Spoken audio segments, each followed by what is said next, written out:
views expressed on this program are those of the hosts, guests, and callers, and are not necessarily those of this station, its management, or other advertisers. You're listening to Transformation Talk Radio.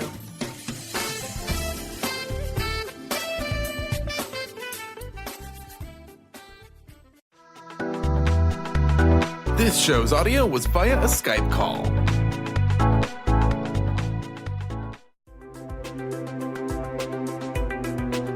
Welcome to Knowledge Book Radio with Marge Potasic. Marge was searching for the purpose of her life and the truth that would tie everything together to make sense of what was taught and what was happening on our planet, the fire that was creating all the smoke. Through many experiences, she was finally led to the knowledge book that provided all the answers. Marge is now talking about this gift to humanity on Knowledge Book Radio, so all can be united in peace, love, and harmony. This live call-in show at 1-800-930-2819 is amazing. So get ready to hear about the knowledge book. Here's your host, Marge Potasic. Hello, everyone. I'm Marge Potasic, and you are listening to the Knowledge Book Radio with Marge Potasic on Transformation Talk Radio. For the next hour, we will continue our series of Omega Talks, and these are usually given on the fourth Tuesday of every month. And this is a part of a project, which is a part of the unification program of the Call to Friendship Association that's mentioned in the Knowledge Book. Now, what's happening with these talks is that when we talk about certain world topics, whatever they are, we connect that topic on the scientific side, and we connect that to the spirituality by discussing world knowledge and connecting it to the Omega dimension. Now, the Omega dimension is the 19th dimension, and this dimension has been opened to our planet and to our world through the Knowledge Book, and this is happening for the first time. Okay, so this time, the topic for these Omega Talk series, is about Picasso and his evolution in art. Now, before we go on, I'd like to remind you that the United States website for the programs and studies and obtaining the knowledge book is www.usa.theknowledgebook.net. Again, www.usa.theknowledgebook.net. The Turkish World Brotherhood Union website is www.dkb-mevlana.org.tr. This is also the website where you can get the actual schedule for the reading program.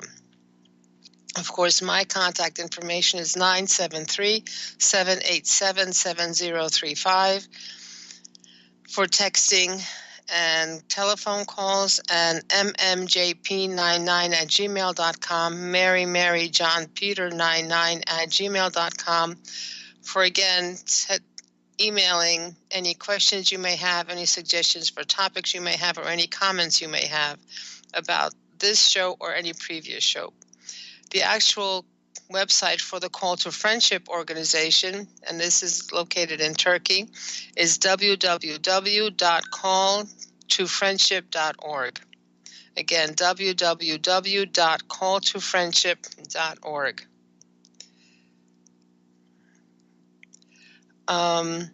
Okay, so that handles all the little items that we need to cover before we go into our actual talk. So please do email or text me with any kind of questions that you may have, any comments that you may have about today's topic or from previous shows. Okay, so today the topic is Picasso and his evolution in art. Now, the art historians that study artists' progression as far as their art is concerned have put Picasso in certain categories throughout his life. Now, he actually was born in 1881 on October 25th in Malaga on the southern Spanish coast. Now, his full name was Pablo Ruiz Picasso. And of course, if you look it up on the internet, there's many, many more names in between, but they shortened it here to Pablo Ruiz Picasso. He actually started his art studies when he was 7. And he actually produced his first painting, which is called Le Picador, at the age of 9. He himself characterized himself in this quote, "I never drew like a child. When I was 12, I drew like Raphael." He actually produced his first self-portrait when he was 15 years old. He eventually died in 1973, and he produced a tremendous amount of work. And that work spanned painting, sculpting, ceramics, poetry, stage design, writing, and rug and tapestry design. He was tremendously prolific throughout his long lifetime. He produced about 50,000 pieces of art. 1,885 were paintings, 1,228 were sculptures, 2,880 were ceramics, almost 12,000 drawings, and thousands of prints, and many tapestries and rugs. So he worked a tremendous amount of time, produced tremendous amount of art. Now, the first stage that art historians place him in, is his early work. And this is where he started as an artist, as a career as an artist in 1894. And here he is using a realist style. He is being taught by his father with the classical approach, traditional academic approach to painting, meaning you are using whatever you see in nature, whatever you see around you. And the colors that are in the paintings are basically the colors that he saw. There was no change of color. There is no change in figure. He is depicting figures beautifully and in the color that he sees. So he made paintings of his loved ones, his family, and whatever he saw in church. So his actual roots were nature and the realistic representation of nature. So his first step as an artist was to look around and represent what he saw in nature around himself. Okay. Now, from the early work until 1897, his paintings became less realistic. In other words, he put into here the faces were not quite as distinct. The features were not quite as distinct. The depiction of the clothes were also not quite distinct. And he seemed to be influenced by expressionists and post-impressionist painters. And this started in 1897. So he was more free and going into an avant-garde style, something that's like out of the usual and out of nature. And his quote on this particular phase is, "The artist is a receptacle for emotions that come from all over the place, from the sky, from the earth, from a scrap of paper, from a passing shape, from a spider's web." So again, we see here that he is being influenced and takes his inspiration from the things around him. However, he's beginning to depict these things that he sees around him in a different style, and that's more impressionistic and post-impressionistic. Okay. Then comes the Blue Period, what the art historians call the Blue Period. That's 1901 to 1904. Now, during this time, he was living with a friend, and that friend died. So that became a tremendous influence on him because the person actually committed suicide. So he became depressed, and the paintings he produced here they're still depicting what he sees around himself. However, the way he depicts what he sees around himself is in blue, in the various shades of blue. The people that are being depicted are the people who are living in poverty or in despair. the figures, the bodies are actually showing that they are starving, that they were undergoing very, very hard times. So by 1904, Picasso's depression started to lift and he produced more upbeat paintings. So again, even though he's still depicting what he sees around himself, again, he switches it into something that's different and something that's blue that actually depicted his feelings. Then came the Rose period, and that was between 1904 and 1906. And this time, Picasso moved to France, to Paris, France, and he lived in Montmartre. And this was a Bohemian district in France, in Paris. So again, he's painting figures, he's painting people. However, he's beginning to have his own particular style. However, the colors that he is using here have more of a warm tone. They have more rosy, more red, more orange, more yellow colors to them. Again, he was influenced by his environment, and he went and shifted his focus from individuals living in despair. And because he was in that particular Bohemian section in Paris, what he depicted were entertainers like harlequins, acrobats, and circus performers. So again, the influence is from outside of himself here. Now then comes the African period. This is from 1906 and 1909. This is something that the art historians have categorized based on his output throughout his life. Now, after the 3 years after the Rose period, Picasso was inspired by oceanic and African art. And then this became known as his African period. He continued to keep the warmth of the tones that he was using, meaning yellows and oranges and reds and pinks, but he shifted his style so that the faces that he was depicting had more of a characteristic of an African mask. And he started to depict abstracted African mask-inspired depictions of all kinds of figures, from prostitutes to his own self-image, self-portrait.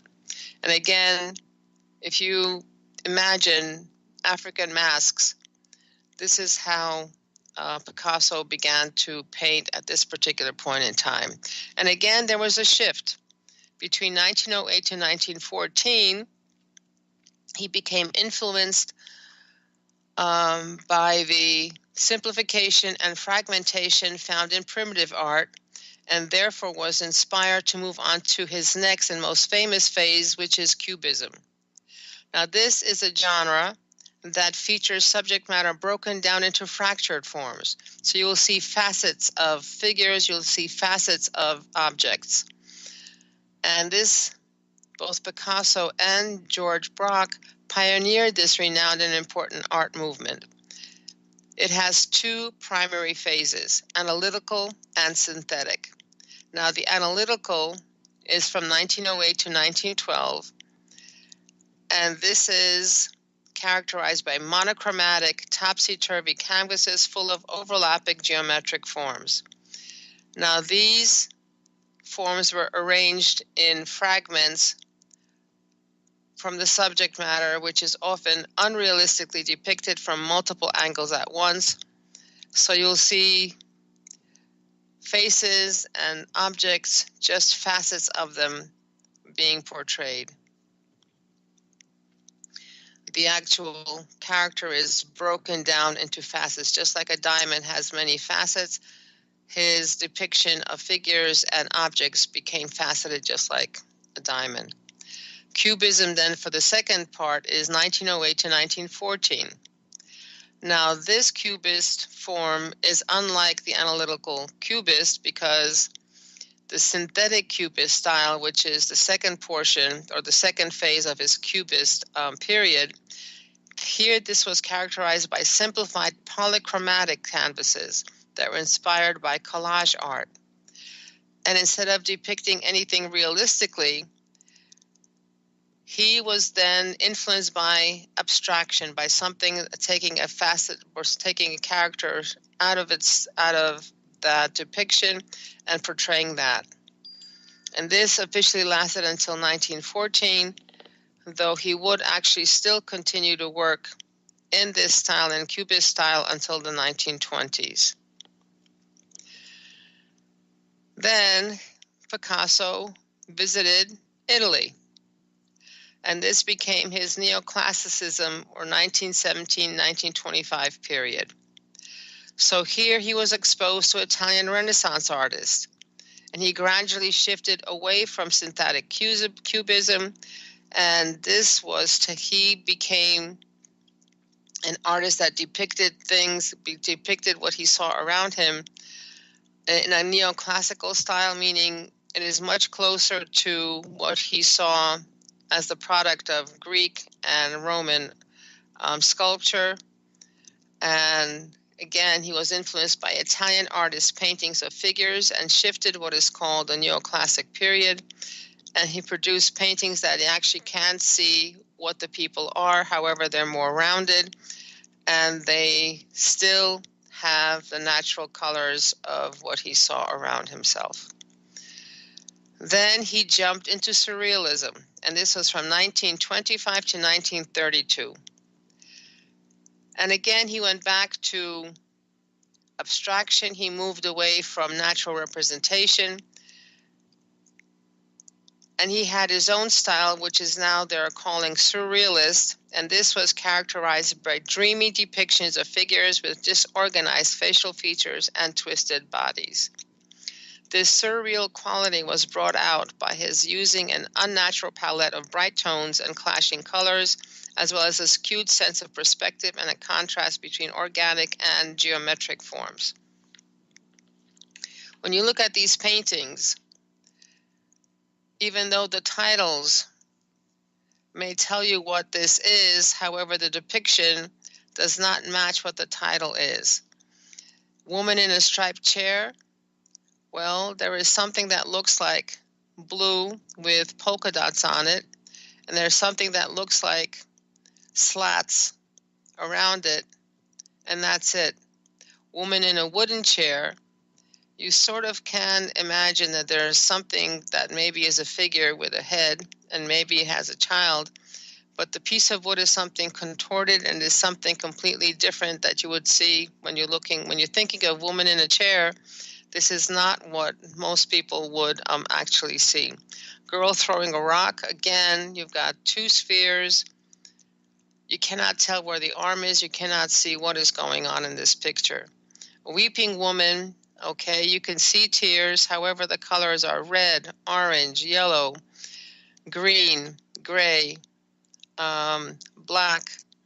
They're neon colors. They're contrasting colors, and no way, shape, and form actually look like anything that is existing in nature. So Picasso is not thought of as a surrealist painter. However, his paintings from this period did make major contributions to the movement. Okay, then comes his late period. After his surrealist period, and until his death in 1973, he continued to paint. He continued to produce all kinds of paintings, all kinds of art. However, in this case, unlike his previous work, what he produced this time are not categorized into certain styles. Actually, they contain different elements of his previous styles, and he kind of merged them into something that is his own particular style. So it was neither neoclassical, and it was neither blue, neither rose or African or cubist. However, he merged all these into one particular style or many variations of his particular style. And he had what seemed like an endless source of inspiration to produce whatever he produced during the last part of his life. Now, we've covered, what the art historians have classified as his periods, as his phases of how he developed from age 7, age 12, up until age 90. So what do we got? We've got number 1 is early period, and here the influences from nature. Then we have the blue period, and here the influence is from depression. Then came the rose period, and here the influence came from the bohemian surroundings. The acrobats, the circus performers, and the prostitutes that were around him. Then came the African period. Again, the influence came from African art, African masks. Then came the 2 phases of the Cubist period. The first one was analytical, when things came in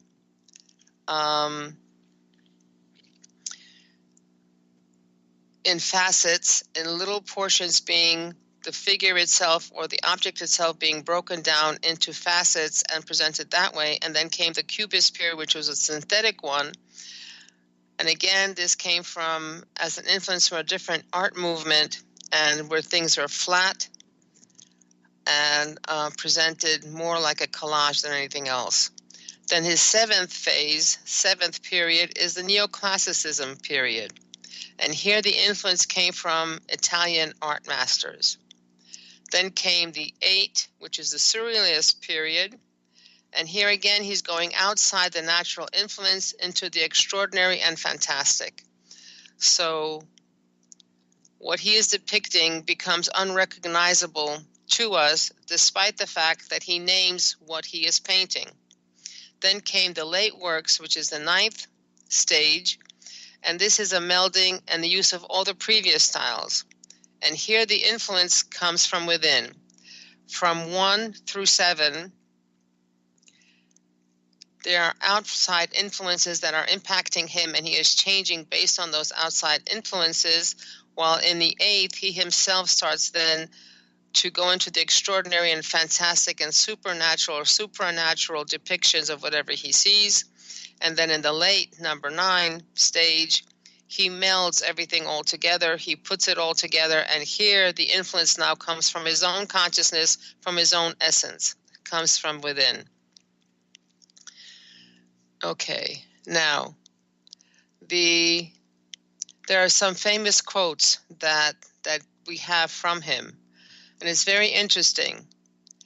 Others have seen what is and asked why is one of them. I see what could be and ask why not. So you could see how he's approaching things from a completely different angle, completely different mindset. And in terms of how many art pieces he actually produced, his basis is, and I quote, "I am always doing that which I cannot do in order that I may learn how to do it."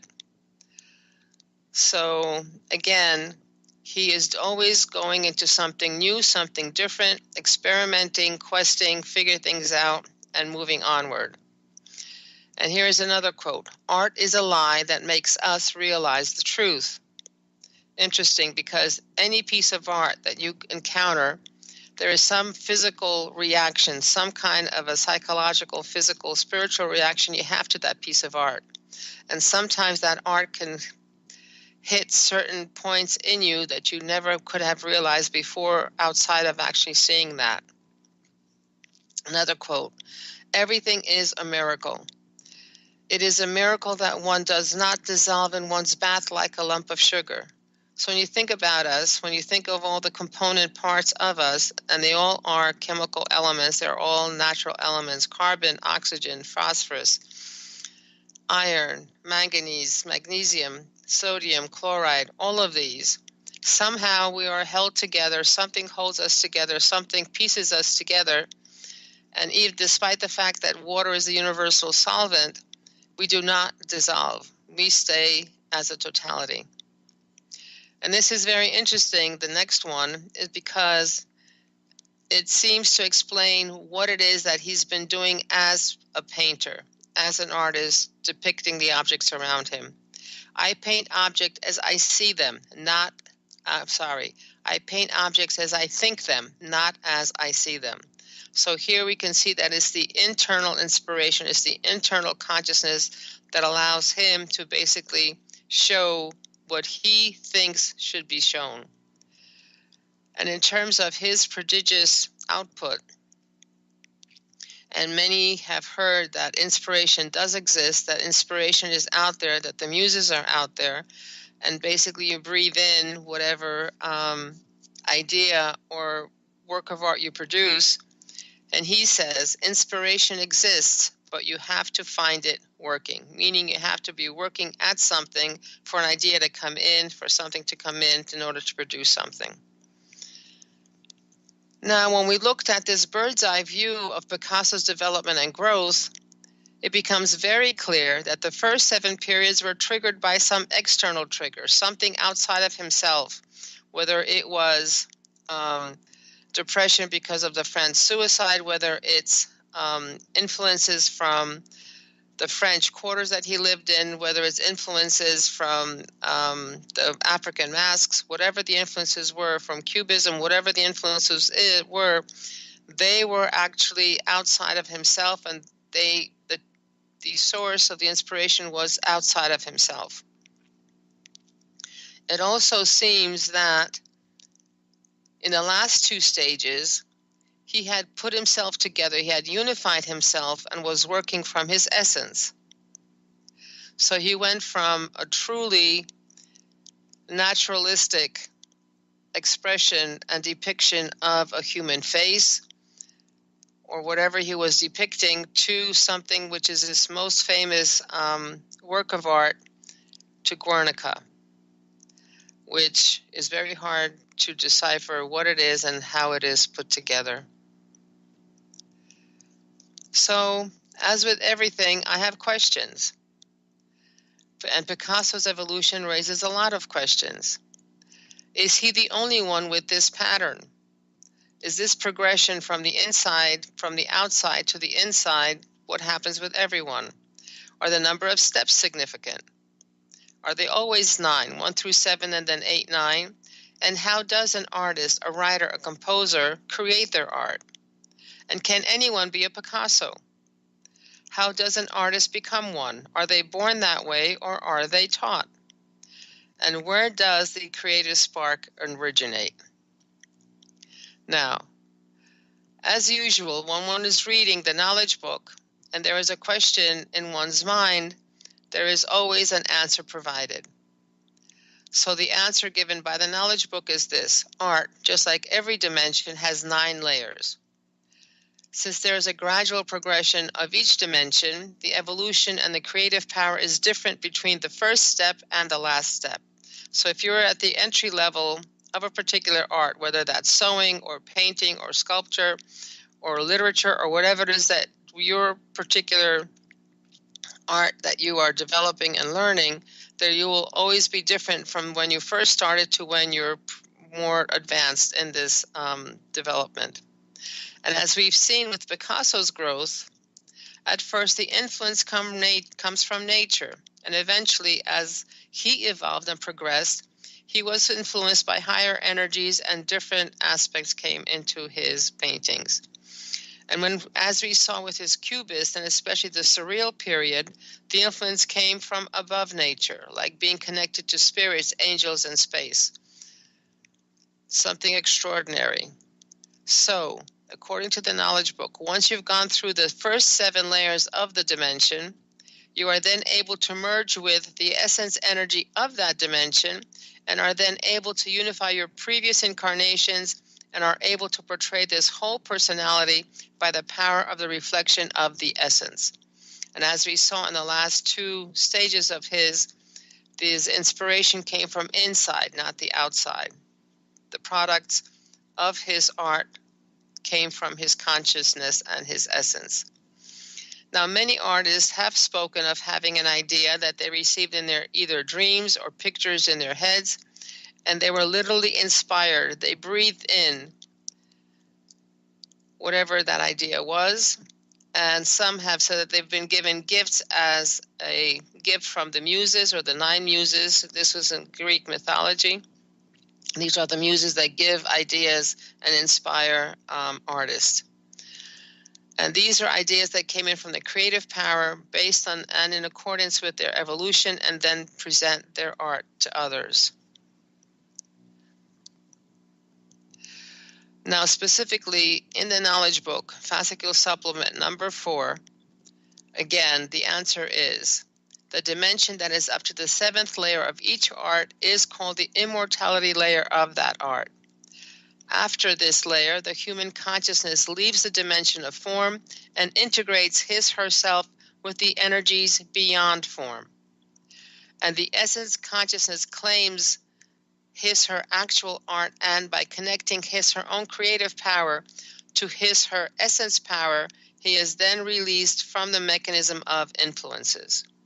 So we go, after the first 7 layers, we get released from the external influences.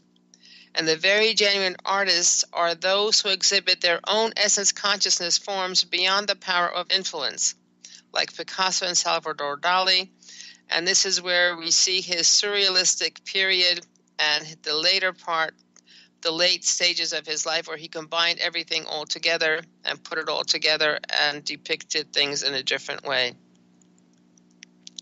And again, continuing with Fascicle Supplement 4, every art produces works of art parallel to the public consciousness it is in.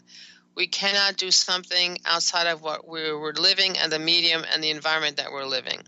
And each artist exhibits works of art parallel to the evolution consciousness he has reached. Again, the first 7 layers of the 9 layers in each dimension, art included, are subject to the influences. The other 2 layers are the reflections of the essence. The first 7 layers of each dimension are training and educating layers, but the 8th and 9th layers are dimensions of conveyance. Those who are able to receive the entire energy totality of each dimension reach the destination. This destination is a schedule, an evolution plan, according to the public consciousness of each period. So what did Picasso do? Picasso succeeded.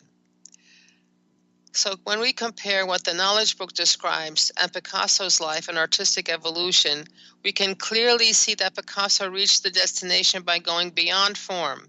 Beyond the first 7 artistic periods, he achieved his true personality and worked from his essence consciousness during the latter part of his life. And this consists basically about 40 years of his life out of his 50 years.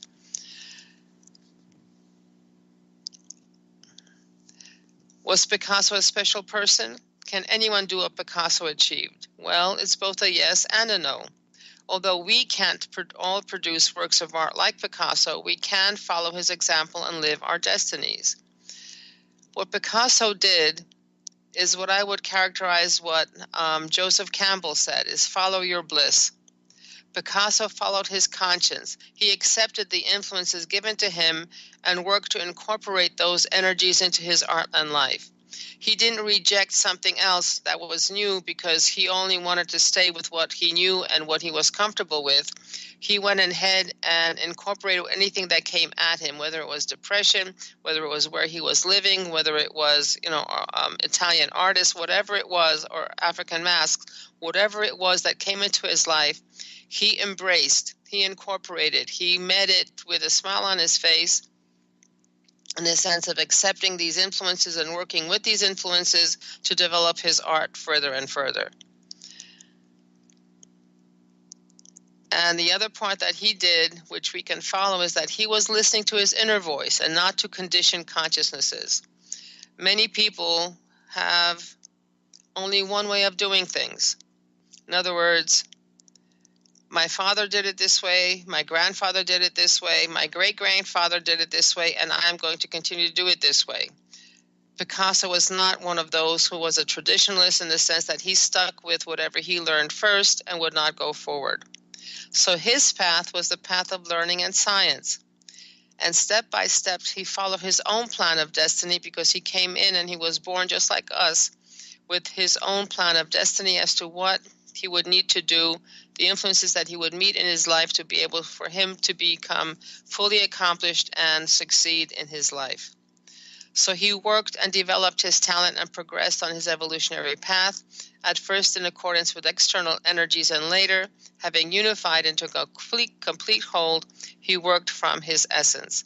So again, he was not a traditionalist or very conservative.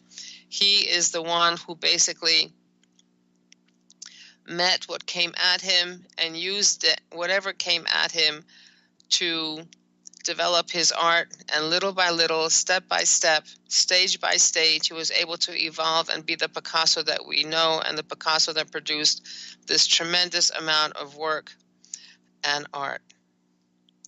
Frankly, I was actually very surprised because I did not know that he also produced rugs and tapestries and sculpture.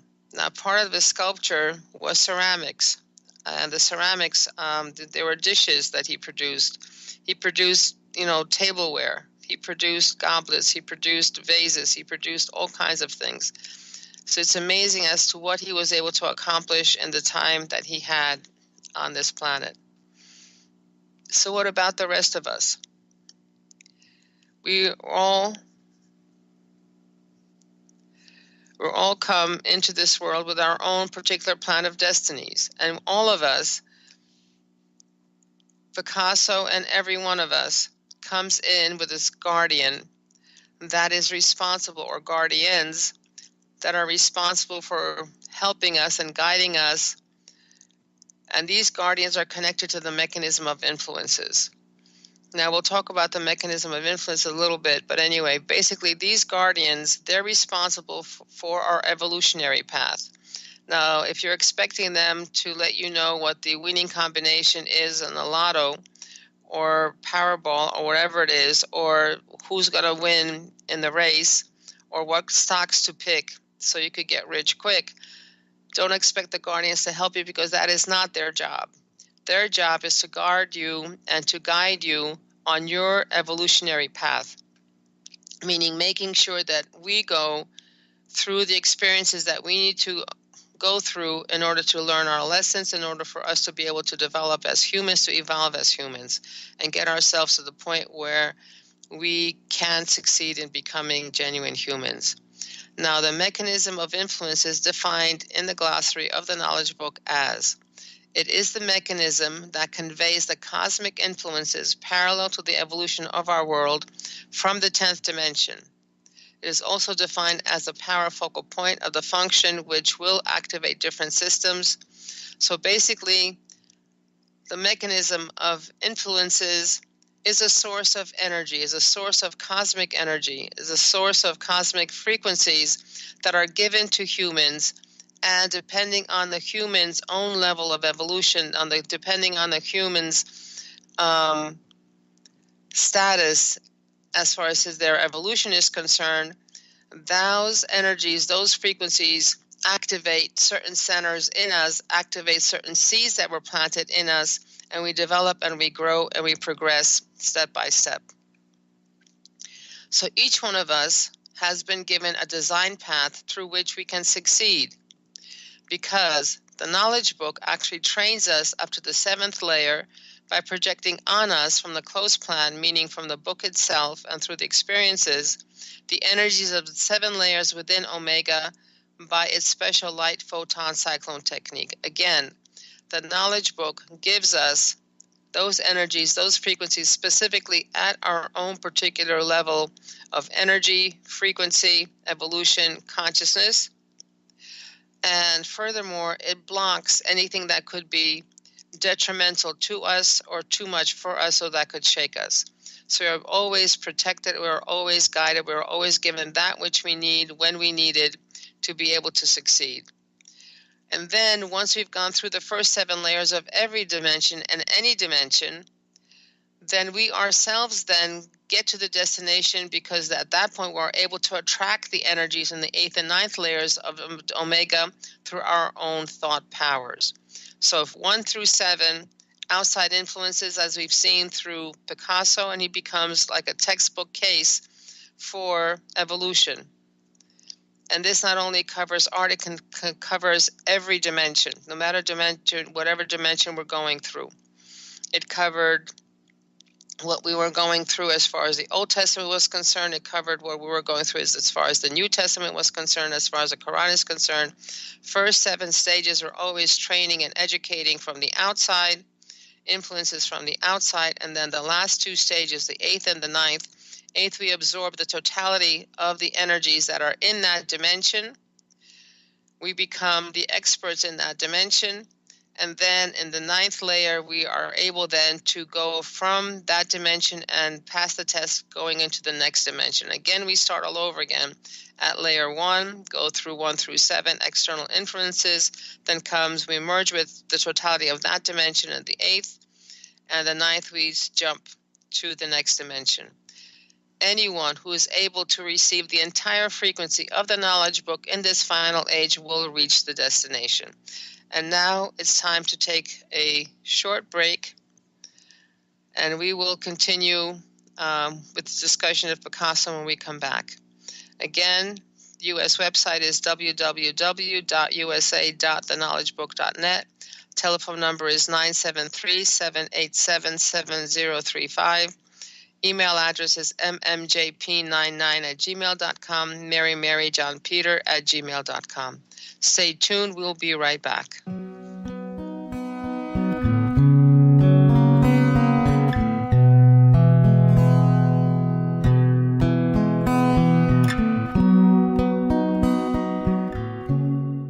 Tune in to the Astral Insider, your portal for adventure, insight, and growth with Fernando Albert. And get ready to tour the astral realm, expand your life in ways you've never imagined, and call in for the journey of your life with this world-renowned lucid dreamer, astral projectionist, psychic medium, and healer, Fernando Albert.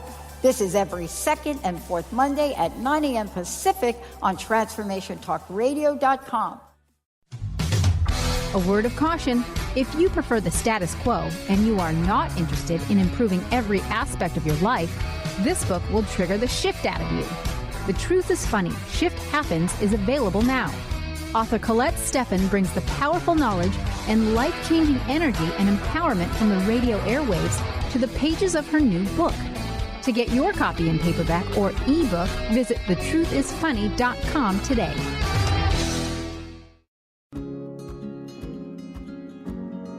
Hi, I'm Jane Matanga with Grow Your Soul Radio. It's been said that whatever you believe, you are. When you take charge with your positive thoughts and beliefs, you are the creator of your perceptions.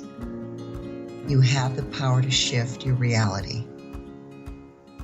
When you begin to shift your beliefs, the universe will dream a bigger dream for you than you ever imagined.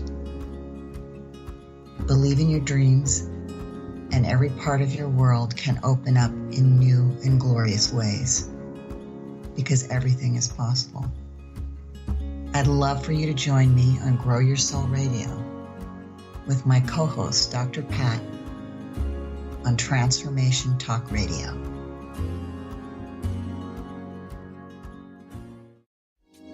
It's time to get your life back on Burn Bright Today with Jennifer Marcinelli. Tune in each month on TransformationTalkRadio.com. Learn to move from the darkness of burning out to the light of burning bright.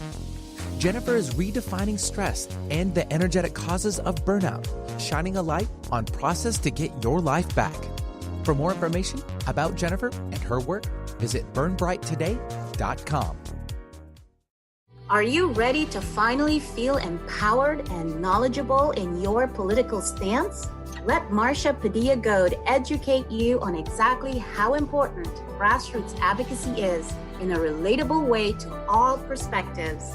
Tune in to Grassroots Advocacy Radio with Marcia every first Tuesday of the month at 12 p.m. Pacific, 3 p.m. Eastern on TransformationTalkRadio.com. Visit DynamicsInPublicAffairs.com.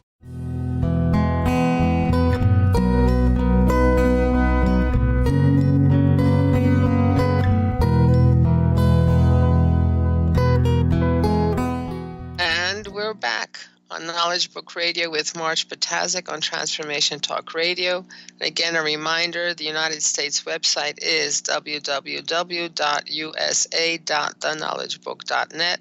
Telephone number for texting or calling in terms of comments, questions, suggestions, 973-787-7035. Email address mmjp99@gmail.com. Again, that's Mary John Peter 99@gmail.com. Would like to recommend to you the Call to Friendship website, which is www.calltofriendship.org. And there is also a website called World Unification, calltofriendship.org, and that is www.worldunification.calltofriendship.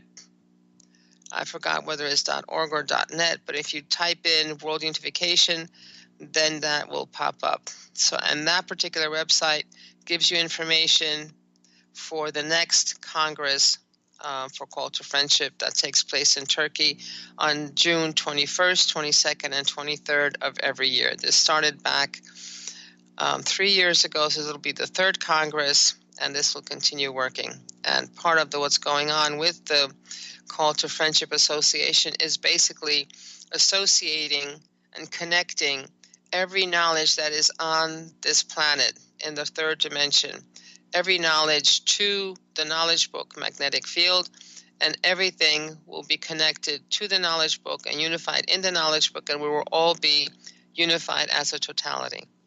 So let's review it a little bit.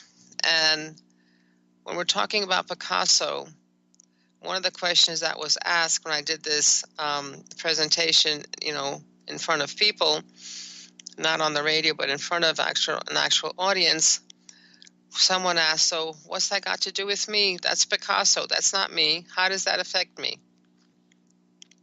And basically the answer is that every one of us goes through the same steps in everything that we learn.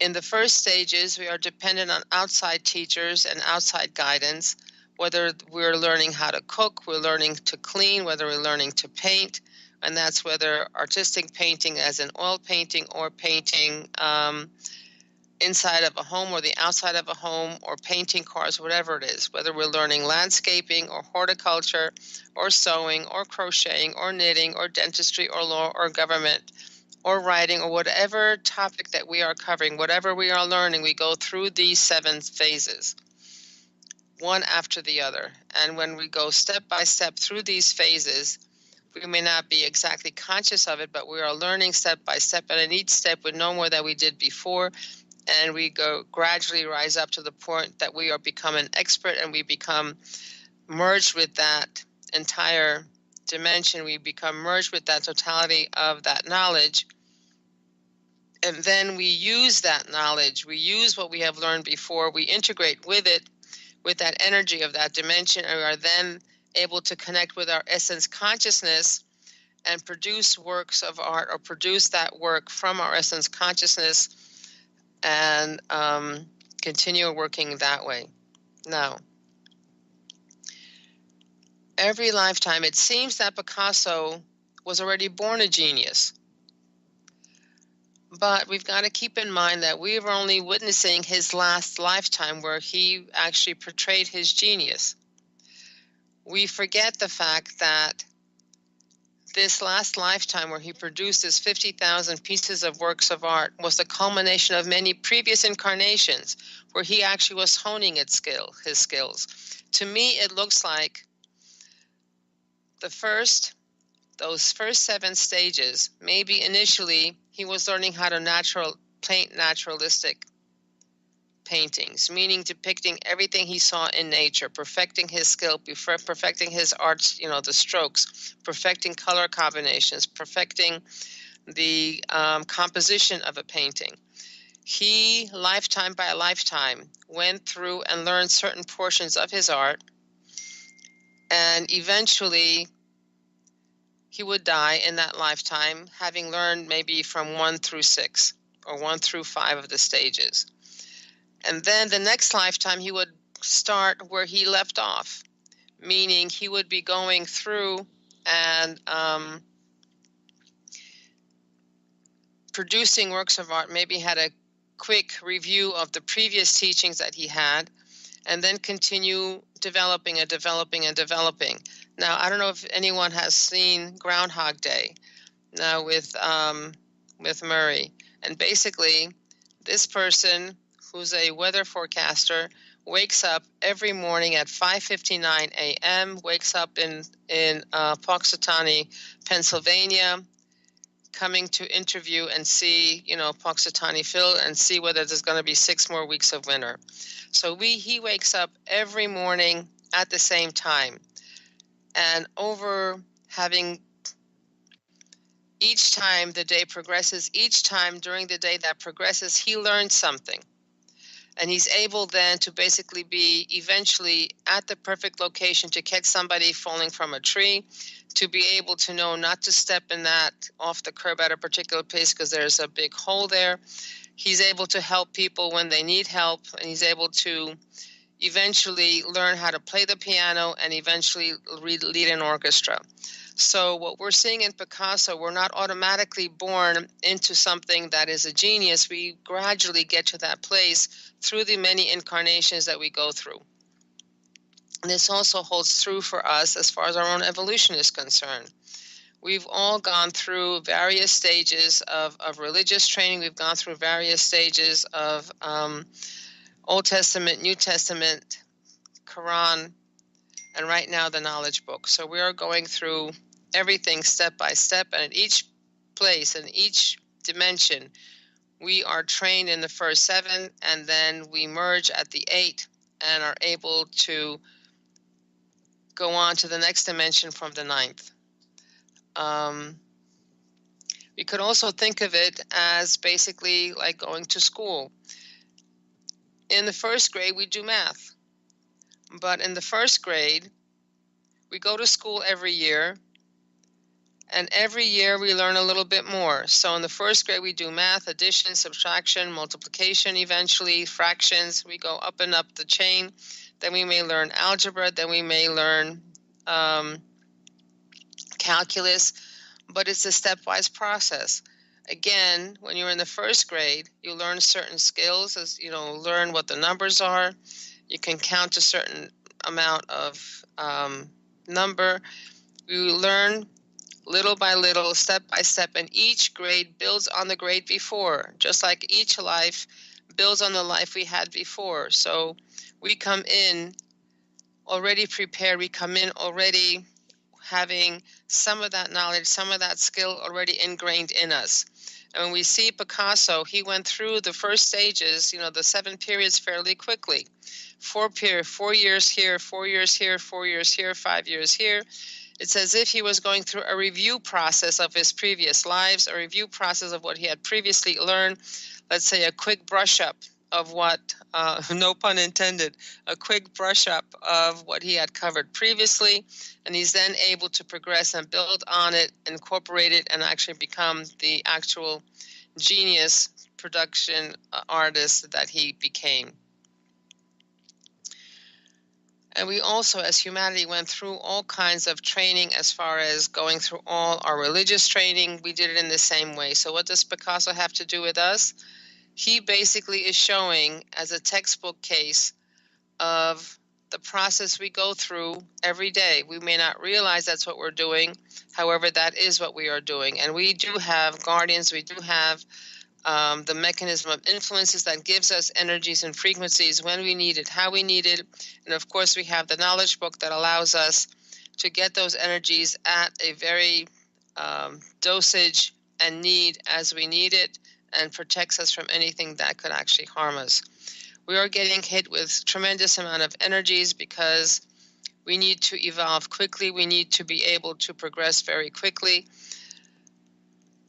because time is short and we're running out of time as far as getting our act together and unifying as humanity. So the knowledge book is here to help us in this.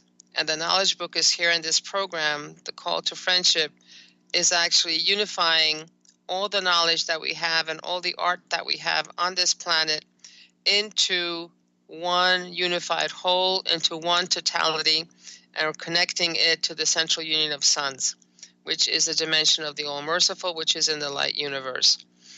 So we are here on a path. We are here all together. We are here trying to unite people so that everyone actually understands what is happening, how it is happening, and what our part in it is. Every one of us, every single one of us, not only humans, but everything that exists, living or non-living, everything that exists is here with a mission. And we need to realize that we do have a mission, that we do have something to accomplish, and figure out and learn what that mission is and actually carry it out and finish it. So I think that's about all that we have for today. Until next time, take care. You've been listening to Knowledge Book Radio with Marge Potasic. Marge was led to the Knowledge Book, a gift to humanity, and its time of transition to the Golden Age that provided the truth and energies and frequencies. Now, she shares information from and answers questions about the Knowledge Book with you each Tuesday at 1 p.m. Pacific, 4 p.m. Eastern on TransformationTalkRadio.com. For more information, visit Marge at usa.theknowledgebook.net.